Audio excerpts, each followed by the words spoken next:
Bonjour chers téléspectateurs, chers auditeurs de CVK LVD. Nous nous retrouvons à notre émission Café théologique.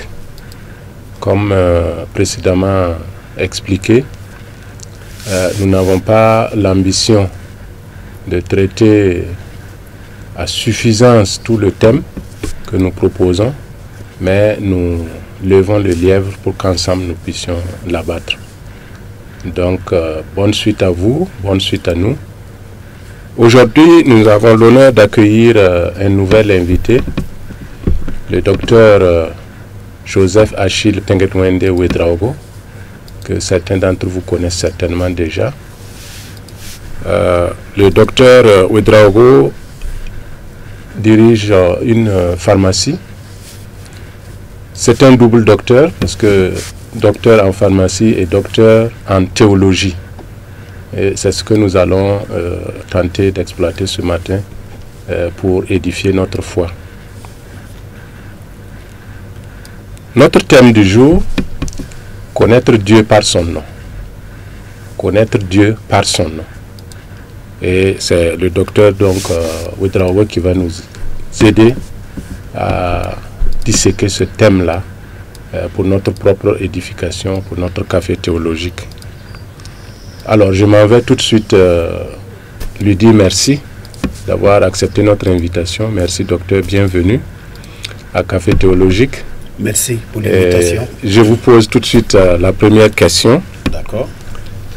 Quand on parle de nom, qu'est-ce que le nom d'une personne?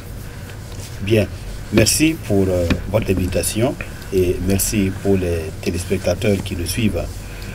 Quant à votre question, alors, le nom est une désignation qui est donnée sur une personne pour l'identifier par rapport aux autres membres de la famille, de la société. Et généralement, on donne un prénom, soit immédiatement à la naissance, ou pour certains parents, au jour du baptême.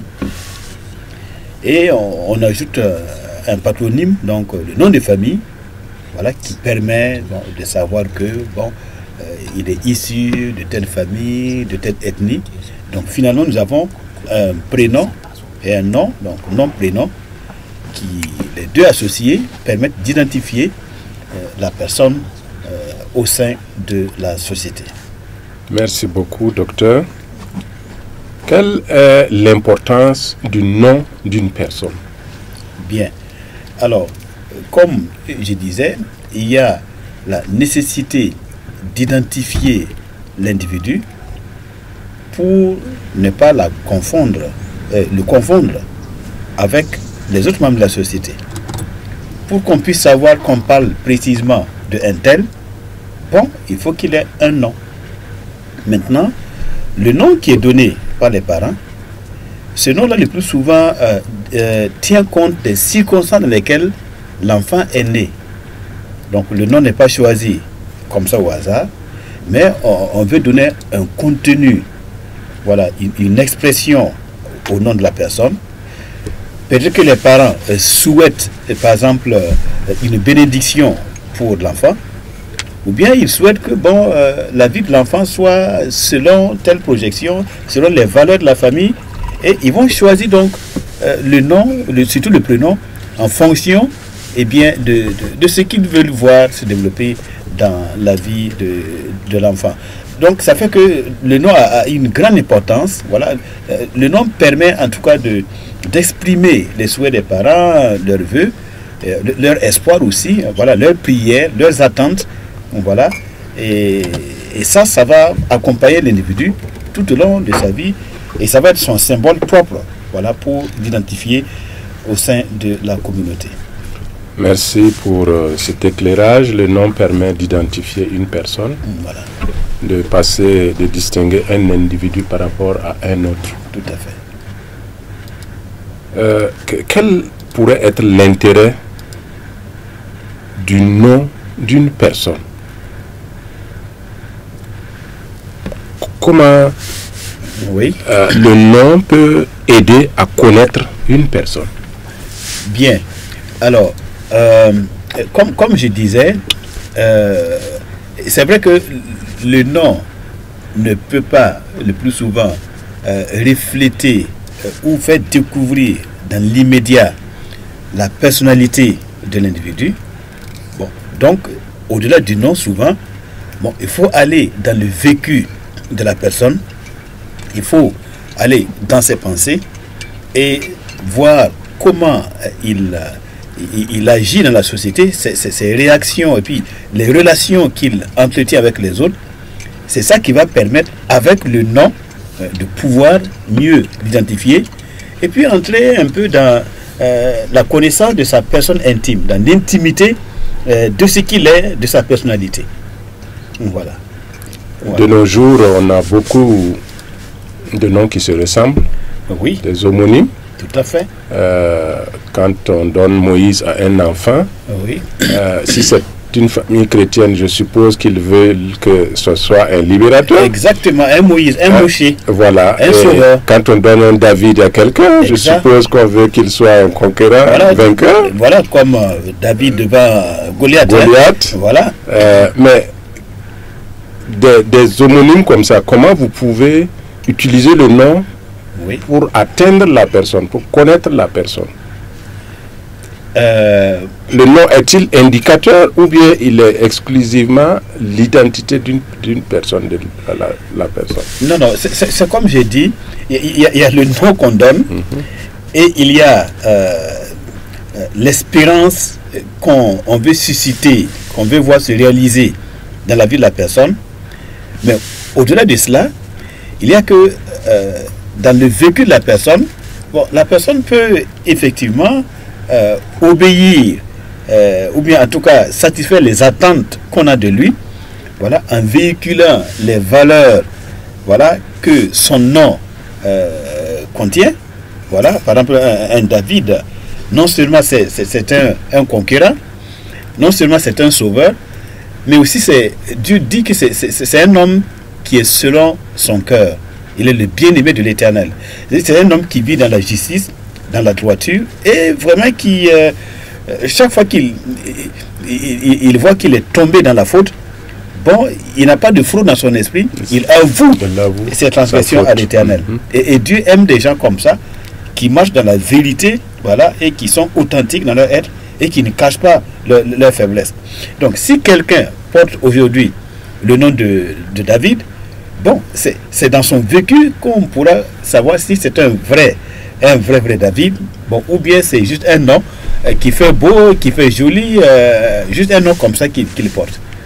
Donc, alors, j'allais en venir, docteur. Voilà. Est-ce qu'il y a un lien tangible entre connaître le nom d'une personne et connaître la personne elle-même? Oui, il y a un lien, mais ce lien n'est pas totalement suffisant, d'accord, parce que il faut entrer en relation avec la personne pour mieux connaître l'expression de ses pensées, de ses émotions, ses sentiments. Et tant que ça, ce n'est pas fait, bon, le lien comme ça, le fait que je connais le nom de quelqu'un, bon, ça me permet de savoir que c'est un tel sur le plan physique, mais je n'entre pas en contact avec sa personnalité. Voilà. Je n'entre pas en contact avec les valeurs qu'il véhicule dans sa vie. Voilà. Bon, je vois la personne comme ça, mais ça s'arrête là. Je peux l'identifier parmi d'autres personnes sur le plan physique, mais sur le plan moral, tant qu'il ne s'exprime pas, tant que je n'ai pas de relation avec lui, ou sur le plan spirituel, tant qu'il n'y a pas une interaction entre moi et la personne, bon, il y a toujours un rideau qui nous sépare et la connaissance est toujours superficielle. Parce que, surtout quand on rentre dans le domaine de la Bible, hein, le mot connaître n'est pas seulement avoir des informations sur la personne, c'est pas seulement entendre parler de la personne, mais c'est surtout avoir une communion de vie, une intimité. Voilà, là, ce sont les âmes qui communiquent l'une avec l'autre. Et là, cette relation, cette intimité est tellement forte que lorsque Adam va avec sa femme Ève, bon, la Bible dit que Adam connut Ève. Sa femme. Non, on voit bien, voilà sa femme. Donc on voit bien que c'est l'intimité, la relation sexuelle qui les a unis intimement. Voilà, c'est de ça que la parole de Dieu veut parler. Voilà. Et le mot utilisé C'est le mot connaître. Voilà. De la même manière, on dit, dans les Saintes Écritures, le Seigneur Jésus dit que la vie éternelle, dans Jean chapitre 17, hein, dans sa prière sacerdotale, hein, il dit, la vie éternelle, c'est que te connaissent, toi, le seul vrai Dieu, et celui que tu as envoyé, Jésus-Christ. Bon, on sait très bien que les hommes et les femmes, ils ont entendu parler du Dieu d'Israël. Beaucoup ont entendu parler de Jésus-Christ. Mais combien le connaissent dans le sens biblique d'avoir une expérience spirituelle, de vivre une intimité de relation avec le Père et avec le Fils. Ça, ces gens-là, ils se comptent du bout des doigts.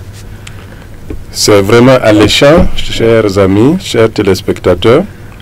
Notre thème du jour, c'est bien connaître Dieu par son nom. Alors, je m'en vais demander au docteur quelle est l'importance de connaître Dieu par son nom. Très bien. Ça, c'est une question qui est capitale. Parce que, en réalité, Dieu se révèle par son nom. Et en connaissant son nom, ça veut dire que on accepte la révélation qu'il se fait de lui-même. Parce que le nom traduit son essence. Et les titres qui accompagnent le nom pour décrire les actions de Dieu, il a un seul nom. C'est pour ça que je parle des titres qui accompagnent le nom. Il a un seul nom. Maintenant, tous les autres que nous prenons comme étant des noms, en fait, ce sont des titres qui décrivent, qui font une description de ce qu'il fait.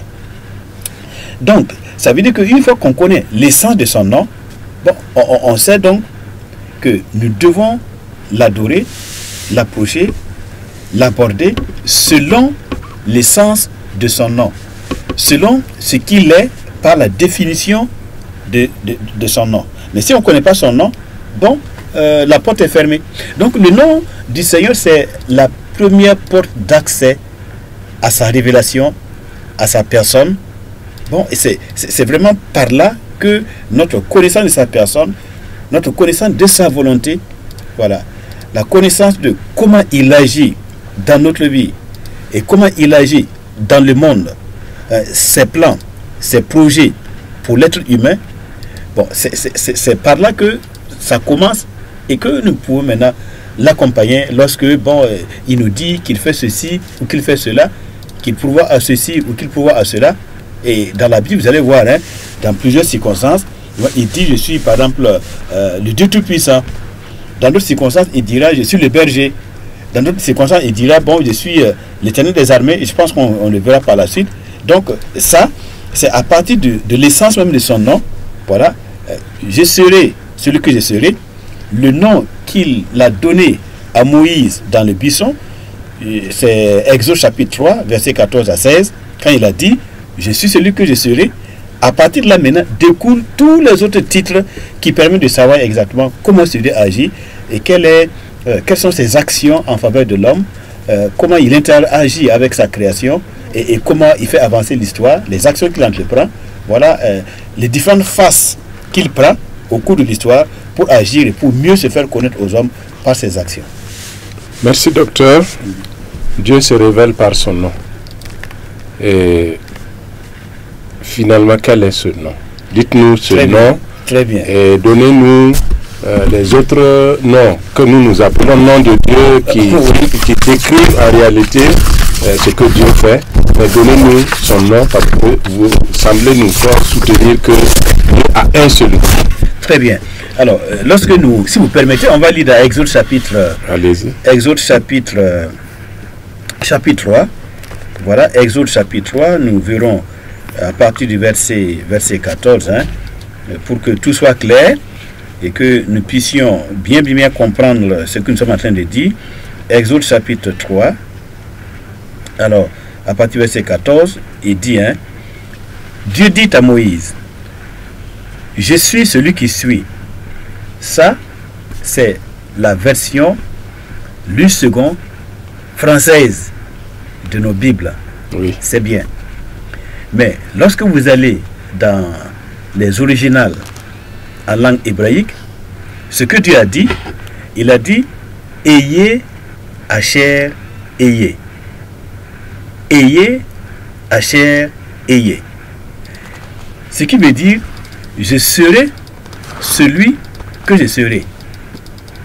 Tout simplement parce que, en réalité, la langue hébraïque n'admet pas le verbe être au présent. Donc on ne peut pas dire en hébreu je suis. Ou bien le verbe être, le verbe avoir. On ne peut pas dire en hébreu j'ai. Voilà. Donc, ça veut dire que ici, il faut, pour mieux comprendre ce que Dieu dit, il faut aller dans la version hébraïque où il dit je serai celui que je serai. Maintenant, en avançant, il dit c'est ainsi que tu répondras aux enfants d'Israël, celui qui s'appelle je suis, donc je serai celui que je serai, m'a envoyé vers vous. Et plus loin, il dit l'Éternel, le Dieu de vos pères, le Dieu d'Abraham, le Dieu d'Isaac et le Dieu de Jacob m'envoie vers vous. Et il dit voilà mon nom pour l'éternité.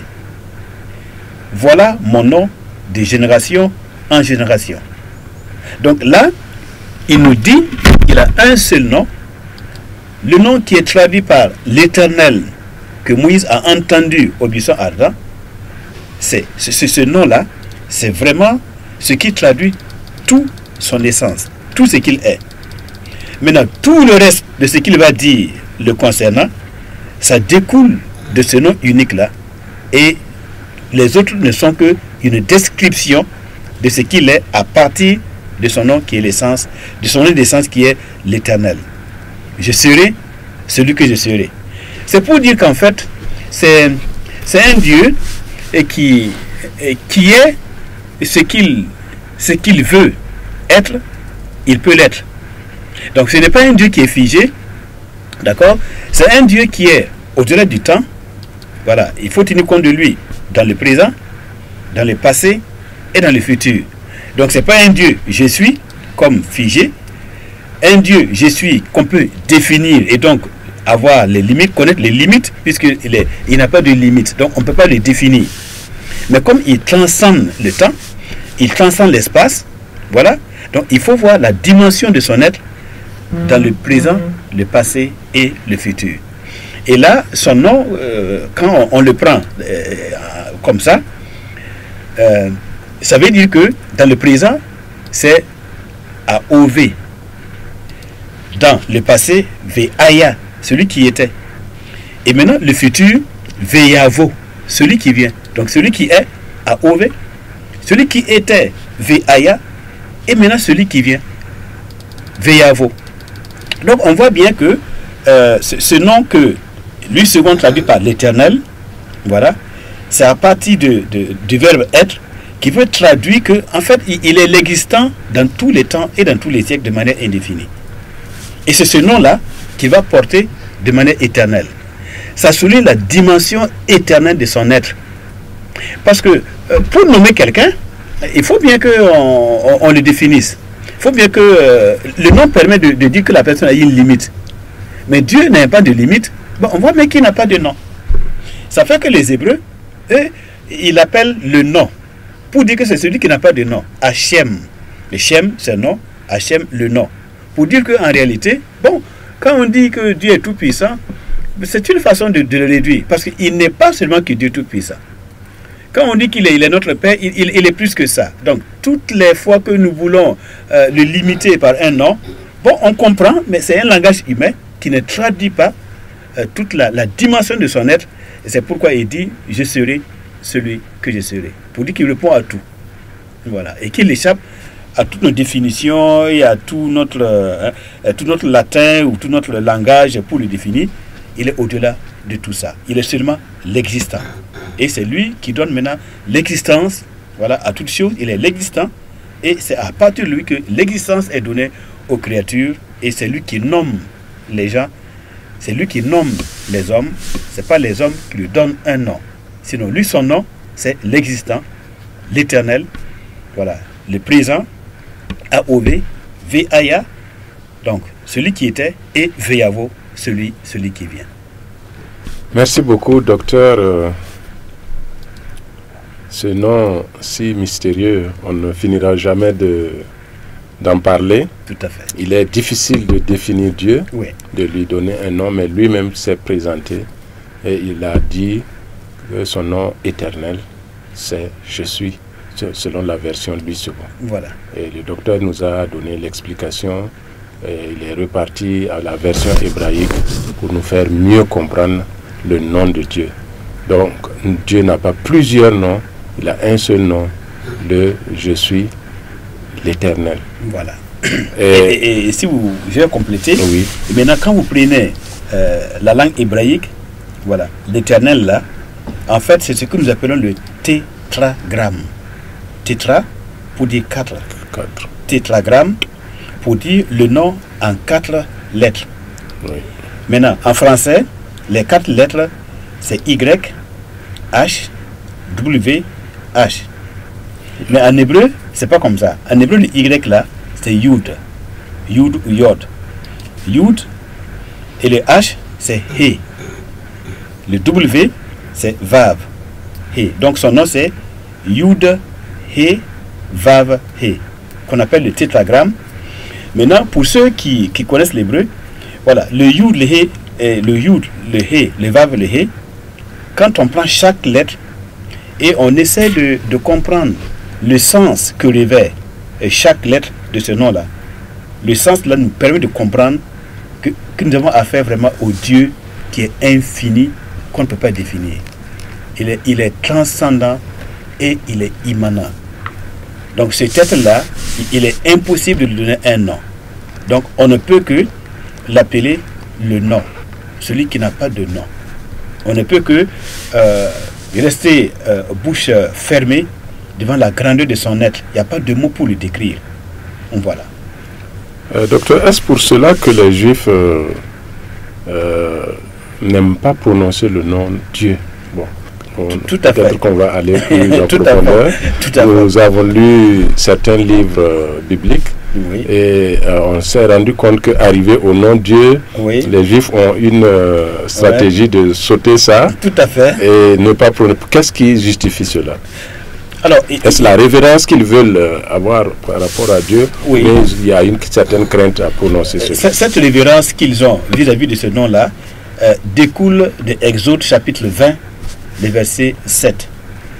Vous savez, dans Exode 27, il est dit: tu ne prendras pas, ou encore tu ne prononceras pas le nom de l'Éternel. Donc ce nom-là, le Yud, He, Vav, He là, le Y, H, W, H là, que lui second traduit par l'Éternel, tu ne prendras pas ce nom en vain, ou tu ne le prononceras pas, hein, comme le nom de Joseph, ou bien de Mamoudou, ou bien de Philippe. C'est un nom que nous ne devons pas associer à nos discours, à nos langages, que nous ne devons pas associer à nos serments. Donc c'est un nom qui est tel que il faut le mettre à part, il faut le sanctifier. Voilà. C'est pas un nom commun comme ça. Donc il faut le sortir de notre langage et ne le prononcer.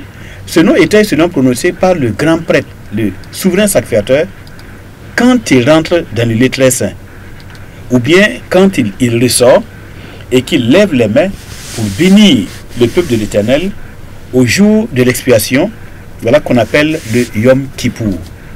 Donc c'est le souverain sacrificateur seul qui peut prononcer ce nom-là, et il le prononce uniquement à ce jour particulier de la rédemption, de l'expiation des péchés qu'on appelle le Yom Kippour. Voilà. En dehors de ça, eh bien, à cause de Exode chapitre 20, verset 7, bon, les Hébreux, ils vont garder maintenant l'habitude de ne pas prononcer le nom, puisqu'on ne sait pas à quel moment on prononce le nom en vain. Comme on ne sait pas, qu'est-ce qu'il faut faire? Il faut donc mettre des garde-fous. Donc, les garde-fous qu'ils ont eu à mettre là, c'est le fait que quand ils lisent par exemple les Saintes Écritures, et à un certain moment, dans le verset, le nom de l'Éternel apparaît, ils ne lisent pas ce qui est écrit, voilà, et ils n'écrivent pas ce qu'ils lisent. Donc, quand ils voient, au début, lorsqu'ils voyaient le nom, l'Éternel, ils mettaient des parenthèses, tout simplement. Là, on sait que, ici, là, c'est le nom qu'on ne doit pas prononcer là, l'Éternel qui est là-bas, le Yud, He, Vav, He.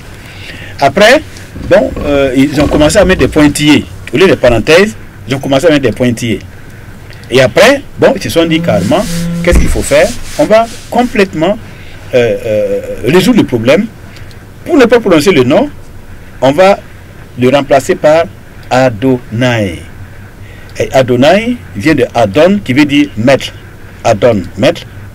Adonai, mon maître, pour dire maintenant qu'il est le Seigneur, notre Seigneur, mon Seigneur. Et donc, désormais, vous allez voir que partout où il y a le nom, l'Éternel, dans la Bible des Hébreux, vous allez lire Adonai.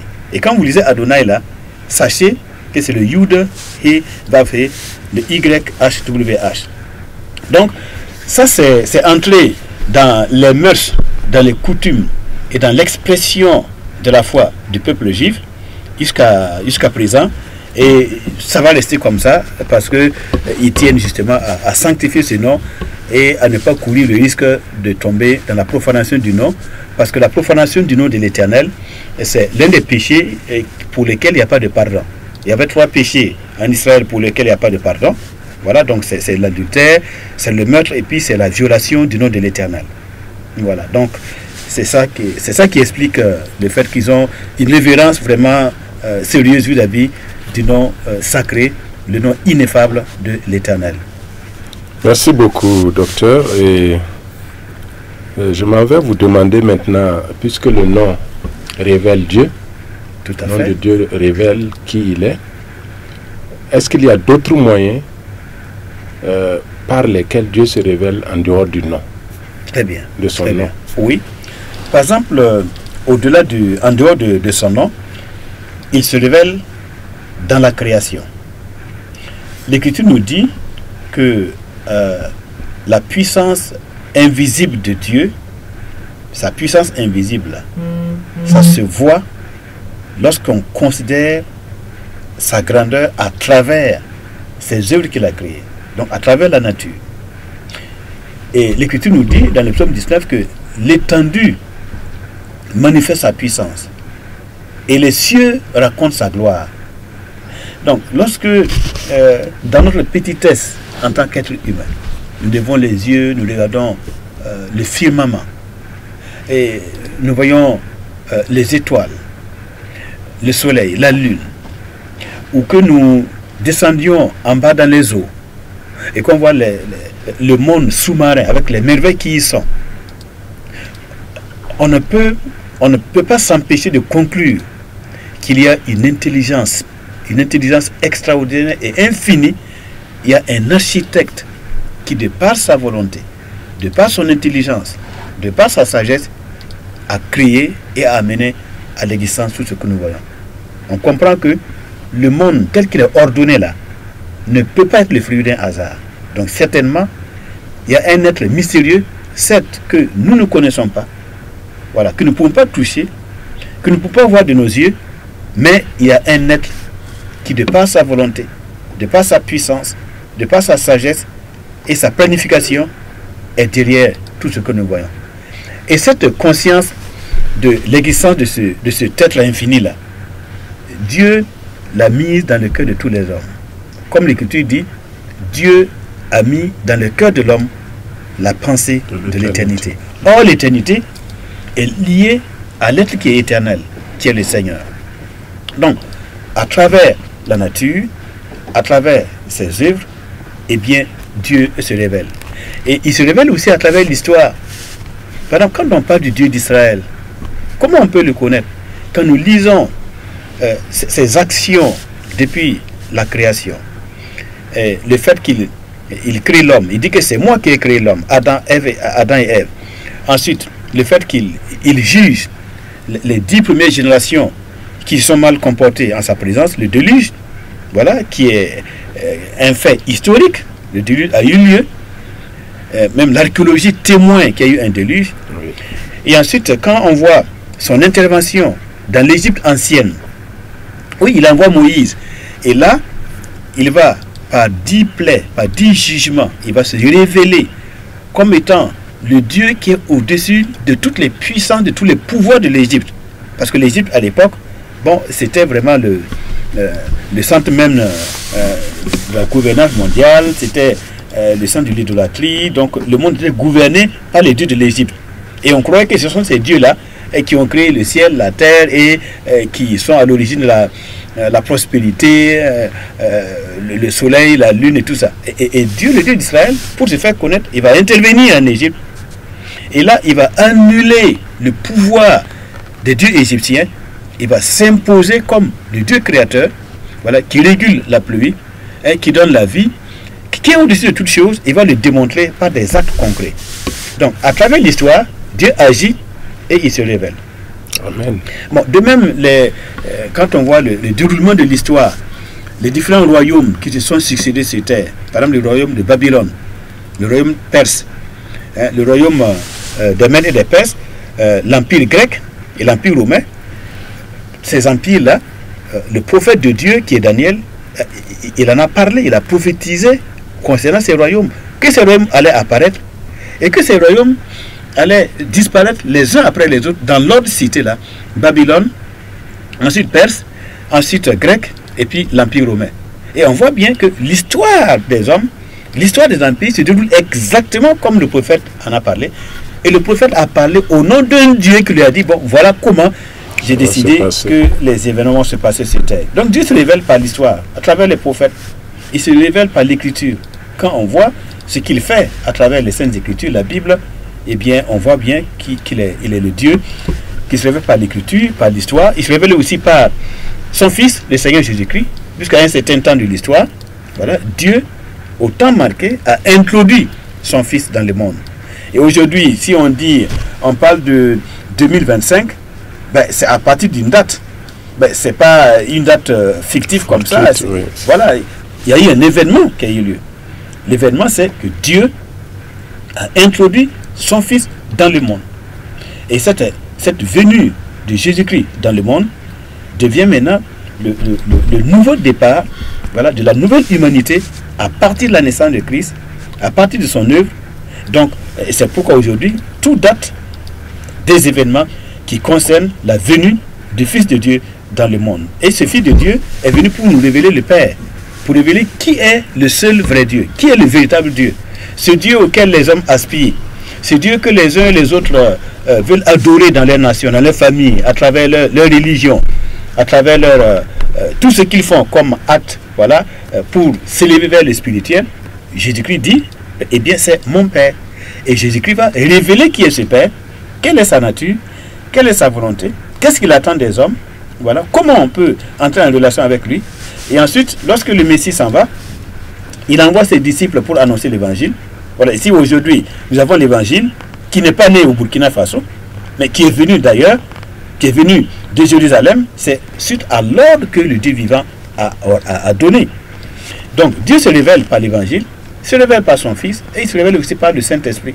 Puisque après son départ, il a promis que le Saint-Esprit viendrait. Et aujourd'hui, nous sommes animés du Saint-Esprit.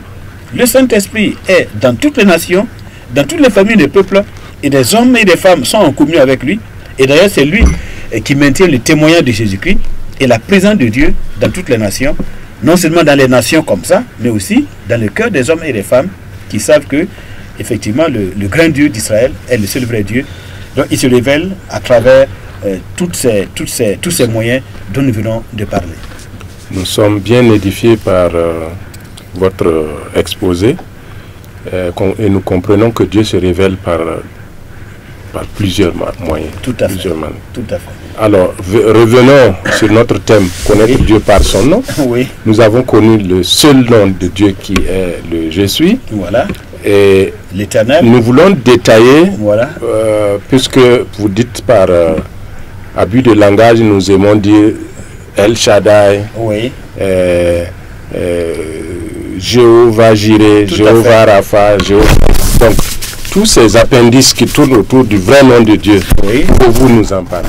Oui, donc un seul nom, l'Éternel, YHWH, Yud He Vav He, Hachem, voilà, ou bien Adonai, le nom qui est pour toute l'éternité. À partir de là, il ne change pas de nom. Mais maintenant, comme il se révèle dans l'histoire, bon, il parle avec les hommes, il se révèle à des hommes, il les rencontre, il leur parle, il leur donne sa vision, et il leur fait des promesses. Bon, à travers ça, maintenant, bon, on va pouvoir décrire son action. Et par exemple, quand vous prenez El Shaddai dans Genèse 17, verset 1, et quand l'Éternel, le Seigneur dit à Moïse, hein, je suis le Dieu Tout-Puissant marche devant ma face. En fait, littéralement, c'est pas comme ça qu'il a dit. Il a dit, je suis le Dieu tout suffisant. Tout suffisant. Donc, le El Shaddai, parce que El, ça veut dire Dieu, Shaddai, ça veut dire suffisant. Et Shaddai, c'est un mot qui vient qui parle du sein maternel. Le Shad, le sein maternel.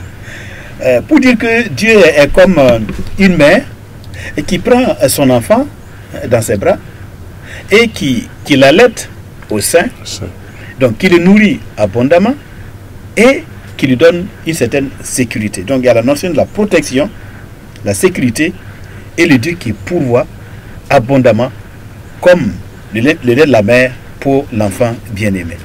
Donc pour dire à Abraham qu'en réalité, bon, s'il accepte de lui faire confiance et de ne pas regarder à la réalité qui est le fait qu'il n'a pas d'enfant, s'il ne regarde pas à la réalité qu'il n'a pas d'enfant, mais qu'il lui fait confiance dans son cœur, eh bien, il sera non seulement sous ta protection, mais aussi tout ce qui concerne ses besoins à lui.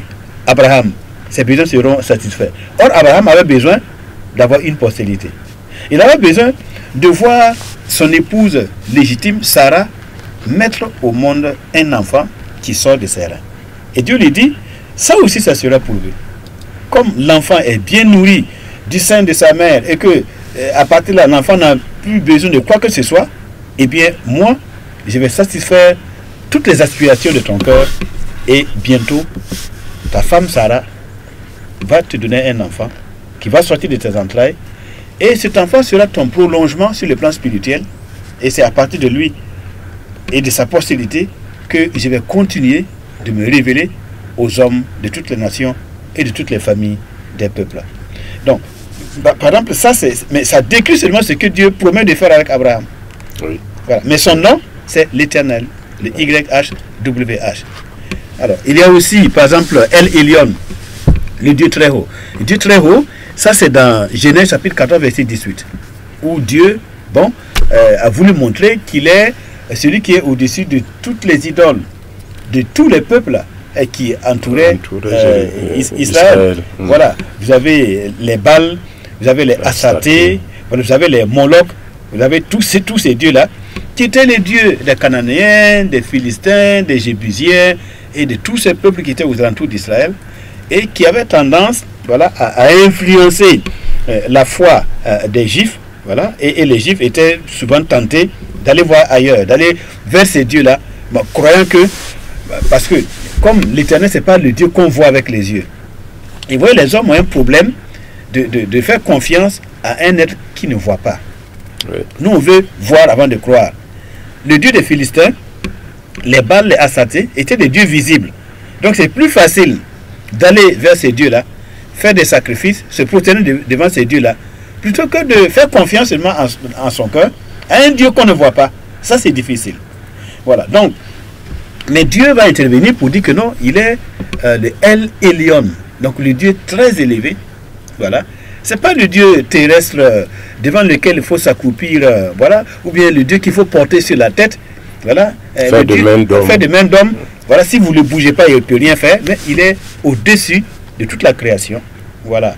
Et le monde qu'il a créé là n'est même pas suffisant pour qu'il entre dedans. Oui. Alors, lui, il n'est pas dans le monde, mais c'est le monde qui est plutôt en lui. Voilà. Toute notre création là, tout ce que nous voyons là, est en Dieu. Voilà. Dieu est trop grand pour entrer dans ce monde, plutôt c'est le monde qui est en lui. C'est lui qui a la place. Mais ce n'est pas qu'il a une place dans le monde. Non, c'est le monde qui a une place en lui pour montrer la grandeur et le caractère transcendant et immanent de ce Dieu. Par exemple, on voit El Olam aussi, dans Genèse 21-33, El Olam, qui veut dire le Dieu éternel. Olam, ça vient c'est un mot qui veut dire voile. Donc El Olam, Dieu voilé. Pour dire que le monde est comme un voile. Donc, le monde dans lequel nous vivons là, c'est comme une bulle. C'est comme l'enfant qui est encore dans les seins de sa mère. Tout son monde là, mais c'est le sein de sa mère. Donc, il est encore voilé dans ce sens qu'il n'est pas conscient de la réalité de notre monde dans lequel nous on vit. Mais le temps viendra où le voile va être déchiré et l'enfant sort de cette bulle-là et il rentre maintenant dans la réalité du monde des hommes. Donc pour dire que le monde dans lequel nous vivons aujourd'hui là, ce monde-là, c'est comme une bulle dans laquelle nous sommes, mais en réalité, nous sommes là pour un jour naître dans le vrai monde qui est le monde divin, le monde de Dieu, le monde de l'invisible, le monde de la réalité, le monde dans lequel la vraie vie est telle que il n'y a plus de mort, il n'y a plus de oui, il n'y a plus de ouais, et c'est ce monde-là qui nous attend. Donc nous sommes en fait en transit. Voilà, nous sommes dans un ventre, voilà, nous sommes dans un processus de naissance, et bien sûr, Jésus-Christ est venu pour que lorsque le temps de Dieu va être achevé, eh bien, ce monde qui est en grossesse là, eh bien, puisse accoucher du monde nouveau, voilà, par la puissance du Messie qui vient bientôt. Donc, il y a beaucoup de docteur, choses comme ça. je ne vais pas vous interrompre. Voilà. Je vais vous demander de nous donner le répertoire des noms là. Parce que nous entrevoyons une prochaine émission où vous allez revenir sur chaque nom avec sa signification. D'accord, très bien. Vous avez aussi El Rohi, voilà, qui veut dire Dieu qui voit dans Genèse 16, 13. Vous avez Yahvé Jiré, voilà, l'Éternel qui pourvoit dans Genèse 22, 14. Vous avez Yahvé Rapha, le Dieu qui guérit. Oui. Voilà, Dieu qui guérit. Vous avez Yahvé Nissi, donc l'Éternel, ma bannière. Vous avez Yahvé Shalom, Shalom qui veut dire paix. Donc Dieu paix. Vous avez Yahvé Sidkenu, Sidkenu ça veut dire l'Éternel, notre justice. Voilà. Et déjà on entrevoit dans le Nouveau Testament Jésus-Christ qui a été fait pour nous, sagesse, justice, sanctification et rédemption. Donc il est notre Yahvé Sidkenu. Alors on y reviendra. Vous avez Yahvé Tsevaot. Souvent les gens disent Sabaoth. Non, c'est pas Sabaoth, c'est Tsevaot. T-S-V-E-A-T-H. Tsevaot, donc l'Éternel des armées. Vous avez El Gibor. El Gibor, comme on aura le temps de revenir, je vais expliquer. Tout à fait. Voilà. El Gibor, qui veut dire le Dieu guerrier, le Dieu puissant, le Dieu sévère, le Dieu juge. Vous avez le Magen qui veut dire le bouclier, comme le Magen David. Voilà, quand vous voyez le drapeau d'Israël, vous avez le Magen David dedans, donc le bouclier, pour dire que Dieu est notre bouclier. Vous avez le Rohé qui veut dire le berger. Donc, par exemple, le Saint-Esprit, qui est notre berger aujourd'hui, qui est notre guide intérieur, qui nous conduit, comme le Seigneur Jésus a dit, bon, il viendra et il vous annoncera tout ce que je vous ai enseigné. Voilà, il sera votre consolateur. Donc, il va vous guider dans tout ce qui concerne la foi en moi et au Père. Dans tout ce qui concerne l'écriture, il sera votre guide intérieur, le Rohé. Maintenant, dans le Nouveau Testament, on a aussi, à partir du grec et de l'araméen, nous avons des noms comme Théos, qui veut dire Dieu, Théos. Vous avez Kyrios, Seigneur. C'est l'équivalent de Adonai en hébreu, Seigneur. Vous avez Pater, voilà, Pater. Vous avez aussi Abba, qui veut dire Père, Père intime. Vous avez le Logos, qui est le verbe. Au commencement était la parole, le Logos, le verbe. Voilà, Ha, Davar en hébreu. Vous avez Emmanuel. Emmanuel, c'est en fait, en hébreu, c'est Imanu El. Imanu qui veut dire avec nous, Imanu El. Imanu El, c'est Dieu. Donc avec nous, Dieu, qui donne Emmanuel. Dieu avec nous. Voilà, Dieu avec nous. Vous avez aussi le nom comme Sauteur, sauveur. Donc, vous voyez, en tant que sauveur, c'est une description d'un acte, voilà qu'il a posé et qui permet aux hommes d'être sauvés du jugement éternel, du péché, de la mort, des puissances ténébreuses, sauvés des mains de Satan, etc. Donc, c'est une description, ce n'est pas un nom en tant que tel. Mais bref, vous avez aussi le terme de le roi des rois et seigneur des seigneurs, dans le livre de l'Apocalypse. Vous avez l'alpha et l'oméga, ou encore Aleph et Tav. Voilà, alpha, ça c'est du grec. Oméga, c'est du grec. Mais en hébreu, c'est Aleph qui est la première lettre de l'alphabet hébraïque et le Tav qui est la 22e, donc la dernière lettre de l'alphabet. Donc il veut dire qu'il est le début et la fin. Donc, il est le commencement et la fin. Vous avez aussi le terme d'Aïon de Dieu. Aïon de Dieu, ça c'est surtout dans le Nouveau Testament. Lorsque Jean-Baptiste, il présente Jésus-Christ au peuple en disant, voici l'agneau de Dieu. Il a dit, voici Hiné le C, Ha-C. Le C, donc l'agneau de Dieu. On a aussi le terme fils de Dieu. Bon, ça c'est quand même connu. Il y a aussi un titre que le Seigneur Jésus aime s'appliquer lui-même, le nom par lequel il aime surtout se présenter lorsqu'il veut parler des temps à venir, le Fils de l'homme. Voilà, le Fils de l'homme. Vous avez aussi la lumière du monde. Voilà, Or, Olam, donc la lumière du monde. Hein, c'est dans la notion de cette lumière infinie que Dieu est. Dieu est lumière. Voilà, et ça s'appelle le Or Ein Sof, donc la lumière infinie. Or, c'est lumière en hébreu. Ein Sof, donc la lumière qui n'a pas de fin. Donc voilà. Et Dieu est comme ça, il est lumière. L'apôtre Jean va nous l'expliquer, non seulement dans les évangiles, mais aussi dans les épîtres. Dieu est, il est lumière. Vous avez aussi le pain de vie.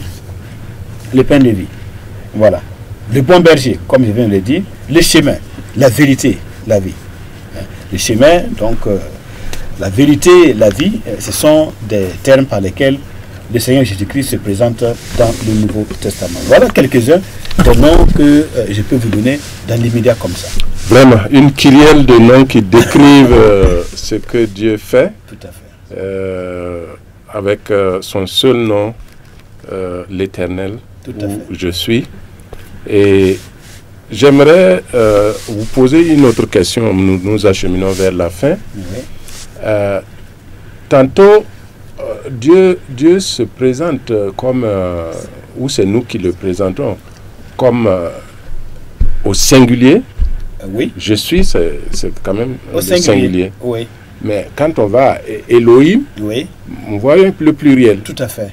C'est comme un Dieu qui mute du singulier au pluriel, qui du pluriel encore oui. Son mystère. Oui, très bonne question. Effectivement, lorsque vous lisez Genèse, chapitre 1, verset 1, il est dit, au commencement, Dieu créa les cieux et la terre. Bereshit, bara, Elohim, het, ha-shamayim, vehet, ha-ares, en hébreu. Alors, effectivement, le nom Elohim, Bereshit, bara, Elohim, le nom est pluriel. Voilà. Lorsque vous voyez le him, le plus souvent, c'est le pluriel des noms masculins en hébreu. Donc Elohim, c'est un nom pluriel. Mais maintenant, ce qui est intéressant, il est dit Elohim créa. Donc un nom pluriel, mais accompagné d'un verbe au singulier. Et ça, c'est curieux. C'est parce que les auteurs sacrés veulent nous faire comprendre qu'en réalité, ce qu'il faut voir ici, ce n'est pas le pluriel, mais ce n'est pas le pluriel en tant que plusieurs dieux, mais c'est un pluriel qui veut parler d'une réalité, d'un Dieu qui est unique, mais qui, dans la suite de l'histoire, donc après Genèse, là, il aura besoin de révéler qu'il est en fait un en 3 dimensions. Donc déjà pour nous sensibiliser dès le départ, que nous comprenions la nature plurielle de ce Dieu unique. Et c'est ça qui est difficile à comprendre. Un Dieu unique, mais qui est pluriel, qui a 3 dimensions. Et on voit bien que immédiatement après le verset 1, le verset 2, on nous dit que les ténèbres étaient là et l'Esprit de Dieu se mouvait au-dessus des eaux. Et Dieu dit. Donc on voit Elohim et immédiatement Elohim, après Elohim, on voit l'Esprit de Dieu et on voit Dieu qui parle et on voit la parole parlée là qui amène les choses à l'existence. Donc le Elohim là, immédiatement, on voit qu'il va se révéler en tant que le Saint-Esprit qui est au-dessus de tout, sur tout ce qui est chaos là, pour tout maîtriser. Et maintenant, Dieu, le Père qui va parler, et ce qu'il a dit, qui est le Verbe, voilà, va amener à l'existence ce que Dieu a voulu que ça apparaisse. Donc on voit déjà les 3 dimensions de Elohim qui vont se révéler. Premier verset et deuxième verset. Et maintenant, tout au long de l'histoire et de l'écriture, on va voir effectivement Elohim là, que Elohim là, c'est un Dieu en 3 personnes, le Père, le Fils et le Saint-Esprit. Quand nous nous baptisons aujourd'hui, on se baptise au nom du Père, du Fils et du Saint-Esprit. Voilà. Lorsque le Seigneur Jésus, il se présente dans les jours du Jourdain, on entend le Père qui parle d'en haut, on voit le Saint-Esprit qui descend sur lui sur une forme corporelle comme une colombe, et le Fils qui est arrêté. Donc Elohim qui est révélé en 3 dimensions. Lorsque les apôtres nous parlent de la bénédiction apostolique, dans 2 Corinthiens 13, ils nous disent que la grâce du Seigneur Jésus, l'amour de Dieu le Père et la communion du Saint-Esprit soient avec vous. Donc on voit bien que c'est un Dieu qui, dans sa relation avec les hommes, par nécessité de révélation pour montrer qui il est, bon, il vient à nous en jouant le rôle de Père, et après le Père, on voit l'autre dimension de son être qui est le Fils. Il joue le rôle d'un Fils qui vient obéir et soumettre sa volonté au Père, qui vient servir le Père. Et après, nous voyons l'autre dimension, le Saint-Esprit, qui vient rendre effectif ce que le Fils est venu faire de la part de Dieu le Père. Donc on voit bien un Dieu qui agit de manière synchronisée. Le Père, le Fils et le Saint-Esprit, ils interviennent dans la création, ils interviennent dans la révélation, ils interviennent dans la rédemption, dans le salut. Voilà. Et à la fin, dans le livre de l'Apocalypse, vous voyez le Père et le Fils assis sur le même trône, dans Apocalypse chapitre 21. Le trône de Dieu et de l'agneau. Okay. Et le Saint-Esprit étant leur esprit commun. Merci beaucoup, docteur. C'est alléchant, c'est intéressant. On n'a pas envie que ça finisse. Malheureusement, le temps qui nous est imparti tire à sa fin. Et je vous promets, nous reviendrons sur ce thème, connaître Dieu par son nom. Et nous disons merci à notre invité du jour, docteur Joseph Ouedraogo. S'il a un dernier mot, nous allons lui permettre de le dire avant qu'on clôt l'émission. Donc c'est de vous remercier d'avoir initié cette émission en particulier concernant la connaissance de Dieu par son nom. Je pense qu'il est important et comme vous l'avez dit, je suis disponible pour développer la deuxième partie de ce thème. Que Dieu vous renouvelle dans vos forces et que Dieu vous restaure. Chers amis téléspectateurs, chers frères et sœurs en Christ, nous nous disons au revoir et nous nous donnons rendez-vous pour la prochaine émission, le prochain numéro avec le docteur Joseph, je vous le promets. Merci, que Dieu vous bénisse. Merci.